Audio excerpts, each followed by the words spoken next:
अस्सलामुअलैकुम। अमेज़ॉन के इस लेक्चर में आप सबको खुशामदीद। मैं हूं सैयद काशिफ बुखारी। हमारा आज का टॉपिक है एरर 5461।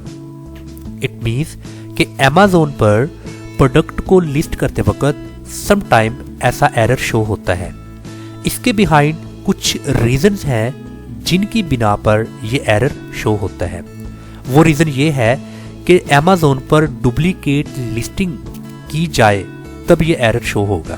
मीन्स कि अगर मैं अमेज़ॉन पर अपनी प्रोडक्ट को लिस्ट कर रहा हूं और सेम प्रोडक्ट अमेज़ॉन पर ऑलरेडी लिस्टेड है, मैं उस प्रोडक्ट की इमेजेस को, टाइटल्स और डिस्क्रिप्शंस को कॉपी पेस्ट कर रहा हूं अपनी प्रोडक्ट के लिए, देन अमेज़ॉन की तरफ से ये एरर मुझे लिस्टिंग करते वक्त शो होगा और मैं अपनी लिस्टिंग प्रोसेस को कंटिन्यू नहीं कर सकता।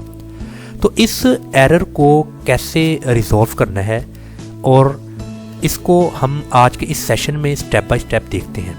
इस वक्त आपके सामने अमेज़ॉन सेलर सेंट्रल अकाउंट की ये विंडो है। स्क्रॉल डाउन कीजिए। यहाँ पर आपको कैटेलॉग में ऐड प्रोडक्ट्स की ऑप्शन नज़र आ रही है। आपने इस ऑप्शन को क्लिक करना है। वंस आपने इसको क्लिक किया तो आपको ये एक इंटरफेस जो सा है वो शो होगा। बट आप स्क्रॉल डाउन कीजिए। यहाँ पर व्हाट्स अ GTIN में लर्न मोर के इस ऑप्शन को क्लिक कीजिए। जब आप इसको क्लिक करेंगे तो आपको कुछ ऐसा इंटरफेस शो होगा लर्न मोर का। बट आप इसको थोड़ा स्क्रॉल डाउन कीजिए। जब आप इसको स्क्रॉल डाउन करेंगे तो यहाँ पर आपको नेक्स्ट स्टेप्स में एरर 5461 यहाँ पर आपको ये शो होगा और यही हमारा आज का टॉपिक है। अभी हम यहाँ पर देख लेते हैं कि ये जो एरर 5461 है ये अमेज़ॉन की तरफ से इसके बारे में कंप्लीट जो सा है वो यहाँ पर इलेबोरेट किया गया है। बट इसकी शॉर्ट जो डेफिनेशन है वो मैंने ऑलरेडी आपको बता दी है कि डुप्लीकेट लिस्टिंग में आपको ये एरर आएगा, ज़रूर आएगा। और मज़ीद आप इसको यहाँ से पढ़ सकते हैं मज़ीद इसके बारे में। और यहाँ पर आपको 3 कॉलम्स में एरर कोड यानी कि 5461 एरर मैसेज मीन्स कि आपको जो सा है वो एरर मैसेज कुछ ऐसा शो होगा। ये बेसिकली आपका एरर मैसेज है जो कि आपको शो होगा 5461।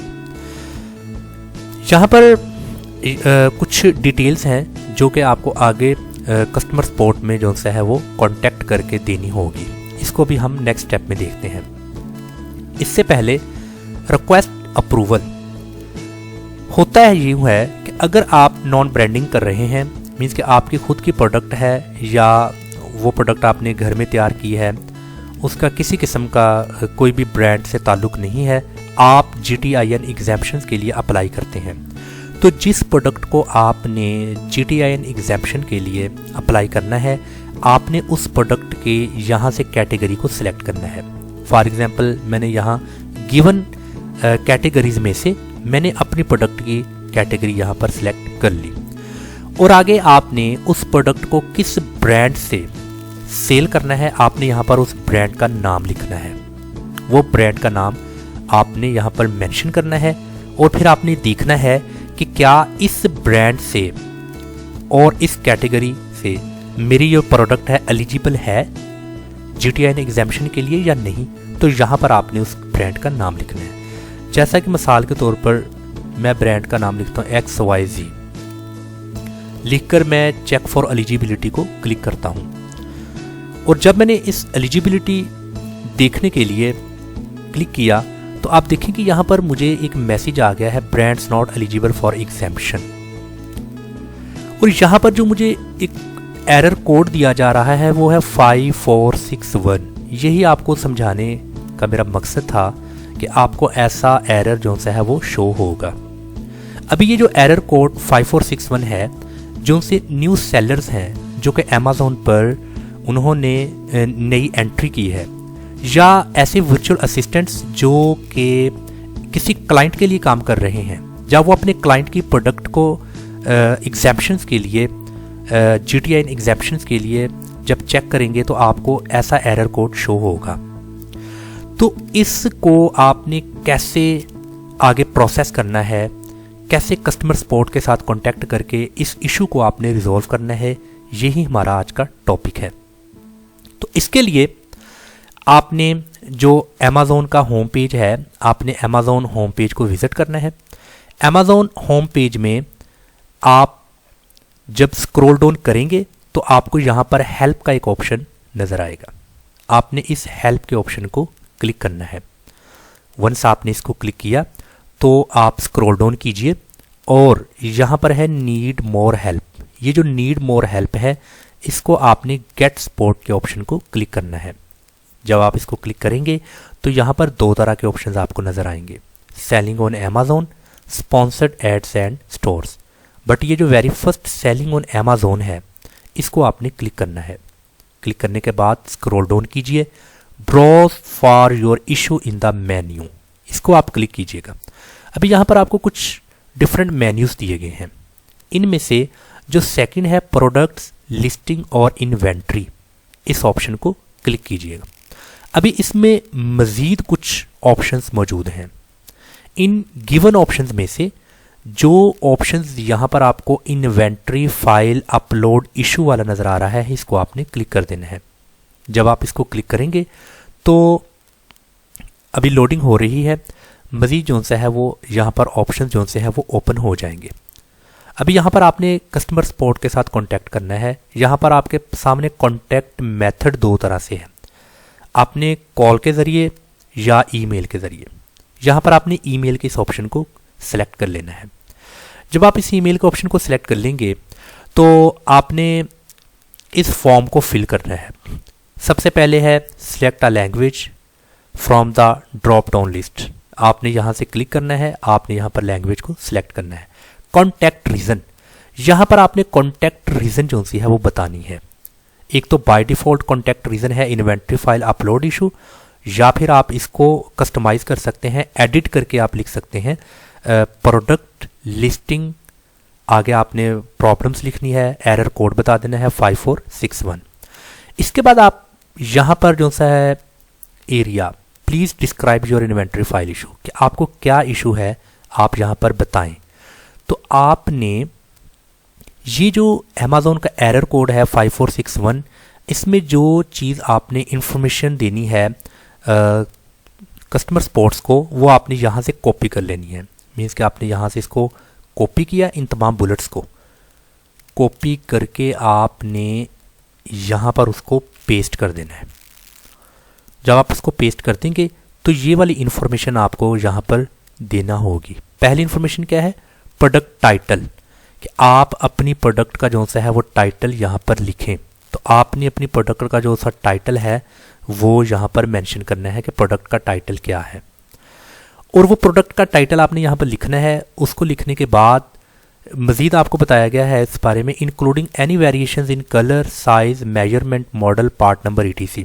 मतलब कि उस टाइटल्स में अगर आप प्रोडक्ट के वेरिएशंस हैं कलर्स के लिहाज से, उसके साइज़ के लिहाज से, मेजरमेंट से, मॉडल, पार्ट नंबर, आपने उसको भी मेंशन कर देना है।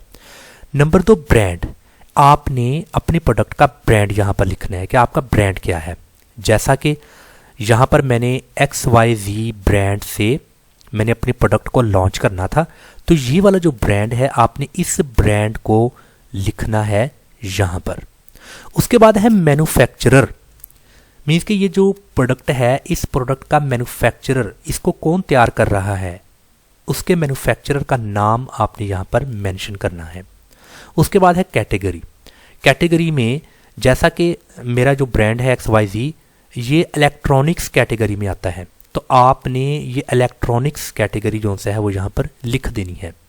उसके बाद है डिस्क्रिप्शन, मीन्स कि अपनी प्रोडक्ट के बारे में आप कुछ डिस्क्रिप्शन कुछ बताना चाहते हैं। जैसा कि आपने अक्सर देखा होगा अमेज़ॉन पर, जब भी आप किसी भी प्रोडक्ट को परचेज़ करते हैं उस प्रोडक्ट की डिस्क्रिप्शन भी दी होती है, तो आप अपनी प्रोडक्ट की डिस्क्रिप्शन भी यहाँ पर मेंशन करेंगे।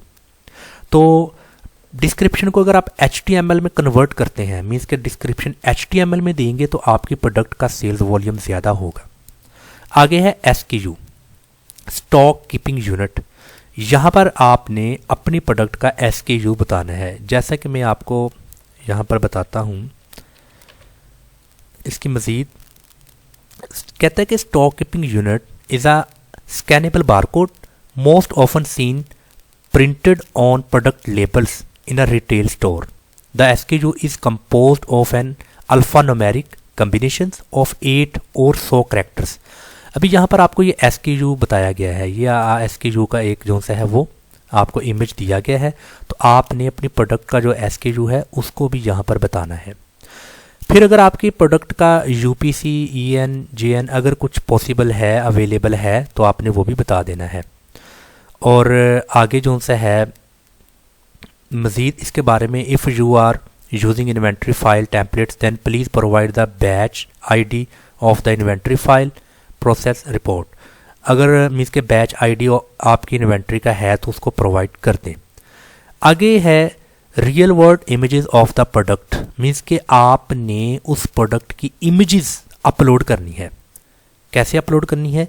यहाँ पर ऐड अटैचमेंट्स हैं, इस अटैचमेंट को आप क्लिक करेंगे तो आपके सिस्टम में जहाँ वो पिक्चर्स आपने रखी हैं अपनी उस प्रोडक्ट की, वो पिक्चर्स को आपने यहाँ से सिलेक्ट करके अपलोड कर देना है यहाँ पर। अभी उसके बारे में हम थोड़ा डिटेल से पढ़ते हैं कि रियल वर्ल्ड इमेजेस के बारे में जो उन्होंने बताया है वो क्या है। Real world images of the product, front end back images of the product, मतलब कि उस प्रोडक्ट की फ्रंट मतलब कि सामने से पिक्चर लेनी है और उसकी बैक इमेजेस लेनी है। अभी अगर हम यहाँ पर देखते हैं फ्रंट इमेज ऑफ, अभी यहाँ पर कोई भी प्रोडक्ट हम मेंशन कर देते हैं, जैसा कि मैं अगर बैग लिख देता हूँ फ्रंट इमेज ऑफ बैग। अभी ये बैग जो सा है इसकी मुझे जो सी इमेजेस नज़र आ रही हैं वो फ्रंट इमेजेस हैं, कुछ की बैक भी हैं, ये यानी कि ये फ्रंट इमेज है और ये बैक इमेज है, फ्रंट एंड बैक इस तरीके से। और आगे क्या लिखा है, along with UPC and brand name, means के आपने यूनिक प्रोडक्ट कोड के साथ, उसके ऊपर UPC होता है ना, यूनिक प्रोडक्ट कोड आपके प्रोडक्ट के ऊपर, वो भी आपने जो सा है वो मेंशन करना है। जैसे कि आप इधर लिखते हैं UPC ऑफ बैग, अगर मैं यहाँ पर लिखता हूँ तो आप अक्सर देखेंगे कि आपकी जो प्रोडक्ट है उसके ऊपर UPC वगैरह जो सा मेंशन होता है। जैसा कि ये UPC है वो प्रोडक्ट के ऊपर मेंशन होता है, ये स्कैनेबल होता है, तो ये भी आपने कोशिश करना है इस तरीके से इमेज लेनी है कि उसका UPC जो सा है वाज़ेह तौर पर नज़र आए। और आगे ब्रांड नेम भी बीच में मेंशन होना चाहिए कि जो उस प्रोडक्ट का ब्रांड नेम है वो लाजमी शो हो, ब्रांड। जैसा कि आप देखो कि ये बैग जो सा है, इस बैग पर ये ब्रांड जो सा है वो शो हो रहा है, ये है उसका ब्रांड नेम। मज़ीद आगे क्या है, पैक्ड एंड अनपैक्ड, दो तरह से, मतलब कि वो जो आपकी प्रोडक्ट है पैक्ड और अनपैक्ड। अभी यहाँ पर हम देखते हैं पैक्ड प्रोडक्ट कैसी होती है। यहाँ पर टूथपेस्ट अगर लिखता हूँ, अभी देखें कि पैक्ड, ये पैक्ड है, मतलब कि ये उसका पैक्ड प्रोडक्ट है, वो इसके अंदर है प्रोडक्ट, इस तरीके से आपने बताना है। जैसे कि आप देखें ये पैक्ड प्रोडक्ट है, यहाँ पर ये आपको उसका UPC जो भी नज़र आ रहा है, आपको उसका मुकम्मल तौर पर पिक्चर नज़र आ रही है, इस तरीके से आपने पैक्ड पिक्चर देनी है। और अनपैक्ड, अभी ये वाली है अनपैक्ड, मीन्स कि ये उसके अंदर आपकी प्रोडक्ट है। ऐसे आपने अपनी प्रोडक्ट की पिक्चर्स अच्छे तरीके से लेनी है। And unfolded if the item is apparel, मतलब कि आपने उसको पिक्चर को अनफोल्ड करके भी अच्छे तरीके से जो सा है दिखाना है। तो ये पिक्चर के बारे में है। अभी ये सारी की सारी डिटेल आपने यहाँ पर मेंशन करनी है। मैं इसको जो सा है वो एक बार फिर जो सा ब्रीफली आपसे शेयर कर लेता हूँ। अपनी प्रोडक्ट का टाइटल और उस प्रोडक्ट की अगर variations, colour, size, measurement, model part time से है तो आपने लाजमी मेंशन करना है। उस प्रोडक्ट का brand, manufacturer, category, description, SKU, UPC, EAN, JN if available, और फिर आगे आपने जो सा है वो मज़ीद उसकी इमेजेस वगैरह के बारे में बता देना है। तो आगे ये ऑप्शनल है, बैच ID अगर हो तो बेस्ट है, अगर नहीं तो कोई प्रॉब्लम नहीं, ऑप्शनल है। SKU ये भी ऑप्शनल है। और उसके बाद आपने अटैचमेंट में जाकर जो सा है, जैसे मिसाल के तौर पर अभी ये मुझे इशू आ रहा है, ये एरर आ रहा है, मैंने क्या करना है, मैंने इसका एक स्क्रीनशॉट ले लेना है। आपने जब इसका स्क्रीनशॉट ले लिया तो आपने अटैचमेंट में जाकर उसके स्क्रीनशॉट को जो सा है वो बीच में कर लेना है ऐड। जैसा कि ये स्क्रीनशॉट था, इसको मैंने सेलेक्ट करके ओपन किया तो वो स्क्रीनशॉट की जो फाइल है वो यहाँ पर अपलोड हो चुकी है। तो इसी तरीके से आपने अपनी प्रोडक्ट की जो सी इमेजेस हैं फ्रंट से, बैक से, उसके यूपीसी ब्रांड नेम के साथ, पैक्ड अनपैक्ड, ये मुकम्मल तौर पर उसकी इमेजेस यहाँ पर आपने सारी की सारी अपलोड कर लेनी है। अपलोड करने के बाद आपने इसको चेक मार्क लगा के सेंड कर देना है। तो यूँ आपकी जो सी वो एक क्यूरी है और जो आपको इशू आ रहा है प्रोडक्ट जो सा आप लिस्ट करना चाहते हैं बट उस पर जो सा एरर कोड 5461 आ रहा है, उसकी मुकम्मल डिटेल आपने यहाँ पर दे दी है। तो यहाँ पर आपको केस लॉग का एक ऑप्शन नज़र आ रहा है, आपने इस केस लॉग को क्लिक करना है और प्रीवियस या नेक्स्ट मतलब कि माजी में या करंट जितनी भी आपने अमेज़ॉन से किसी भी तरह का अगर कोई इशू आया है, जैसे कोई एरर आ रहा है किसी तरह का, जैसे हमने लास्ट टाइम भी एक एरर को डिस्कस किया था और आज भी इस एरर को डिस्कस कर रहे हैं, तो किसी भी तरह का कोई भी अगर आपका अमेज़ॉन के कस्टमर सपोर्ट के साथ वो यहाँ पर क्यूरीज चल रही हैं, आप यहाँ पर देख सकते हैं कि आपको क्या रिप्लाई आया है, फर्दर क्या प्रोसेस चल रहा है, उसके बारे में मुकम्मल डिटेल्स आपको केस लॉग में मिल जाएगी। जितनी भी रिक्वेस्ट हैं वो सारी की सारी यहाँ पर आपको नज़र आएंगी और आपको पता चल जाएगा उस रिक्वेस्ट पर कितना अभी तक अमल दरामद हो चुका है और क्या आगे उसके बारे में आपको बताया जा रहा है। तो आज का ये जो हमारा लेक्चर था ये इस लिहाज से बहुत ज़्यादा इम्पोर्टेंट था कि प्रोडक्ट जब हम लिस्ट करें तो हमें जो सा है वो बारीक बिन्नी से और एक एक स्टेप को अच्छे तरीके से हमें जो सा है प्रोसेस करने की ज़रूरत है। कहीं टाइटल में हम किसी न किसी प्रोडक्ट को कॉपी ना कर रहे हों, हम प्रोडक्ट की इमेजेस में कॉपी ना कर रहे हों, हम डिस्क्रिप्शंस में या और मैटर्स में अपनी प्रोडक्ट जो सी है वो कंपेटिटर की प्रोडक्ट के साथ मैच ना करती हो, अदरवाइज हमें ये इशू आएगा। मैं उम्मीद करता हूँ आपको आज के इस लेक्चर की समझ आ चुकी होगी। अगर किसी भी तरह का कोई भी क्वेश्चन आपके माइंड में है तो आप मुझसे पूछ सकते हैं, इंशाल्लाह ताला आपको आपके क्वेश्चन का बर वक्त आंसर दूंगा। अस्सलाम वालेकुम व रहमतुल्लाह।